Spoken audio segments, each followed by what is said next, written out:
Bonjour, je m'appelle Hugo Dussapin, nous sommes rue des Mauvais Garçons dans le 4e arrondissement de Paris et je vais vous raconter pourquoi la rue des Mauvais Garçons s'appelle comme ça. À la fin du XIVe siècle, cette rue s'appelait probablement la rue Pierre de Craon, un seigneur qui tenait son hôtel particulier. Pierre de Craon, c'est un personnage intrigant, un habitué des jeux d'argent, c'est aussi un habitué des mauvais coups, c'est quelqu'un qui est toujours en train de préparer un coup bas, il est connu pour ça à l'époque. C'est un ami du frère du roi de France, Louis d'Orléans. Et il côtoie tout le monde à la cour, il connaît le roi, il partage avec la cour des dîners somptueux, etc.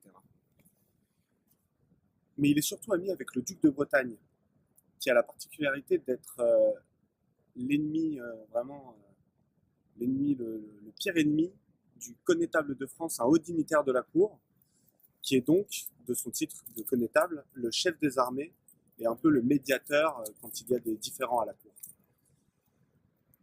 En 1391, Pierre de Craon va faire une grave erreur. Il va dire à la femme de Louis d'Orléans, le frère du roi, que celui-ci la trompe, ce qui va lui valoir d'être banni de la cour, et il va se réfugier donc auprès du duc de Bretagne, avec qui il va nourrir des désirs de vengeance contre notamment le connétable Clisson, qu'il juge pour seul responsable du bannissement de Craon. Pour plusieurs raisons, dont certainement le fait que le connétable est peut-être la personne qui a dit à la femme que celui-ci le trompait. C'est des suppositions.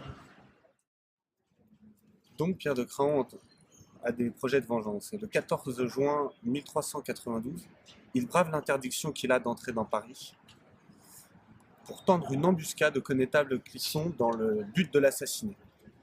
Le connétable rentre d'une soirée à l'hôtel de Saint-Paul et se dirige vers son hôtel, l'hôtel de Clisson à l'époque, qui est aujourd'hui l'hôtel de Soubise, dont le porche existe toujours, rue des Archives.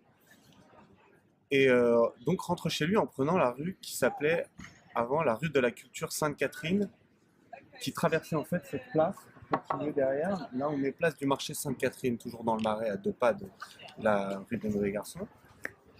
Et c'est en rentrant que Pierre de Craon lui tombe dessus avec 8 de ses hommes. Le connétable, il est entouré que d'une poignée d'amis à lui qui n'ont pas d'armes. Et Craon et ses hommes vont rouer littéralement le connétable qui est à cheval de coups d'épée, de 60 coups d'épée selon Craon. Et le connétable va donc tomber de son cheval si violemment qu'il va carrément enfoncer la porte d'un boulanger. Craon et ses hommes vont le laisser là pour mort. Mais le connétable portait une cotte de maille, il survivra à ses blessures assez rapidement, il va se remettre assez rapidement. Alors à ce moment-là, on cherche Craon partout dans Paris. Et en fait, Craon, il est déjà à Chartres à ce moment-là. À 8 h du matin, il est dans son château. Et peu après, en fait, il s'est réfugié auprès du duc de Bretagne. La tentative d'assassinat, ça énerve tellement la cour, notamment Louis d'Orléans, mais aussi le roi, que tous les biens de Pierre de Craon vont être confisqués. Les personnes qui sont soupçonnées de l'avoir aidé dans sa fuite et même pour l'assassinat sont décapitées ou pendues.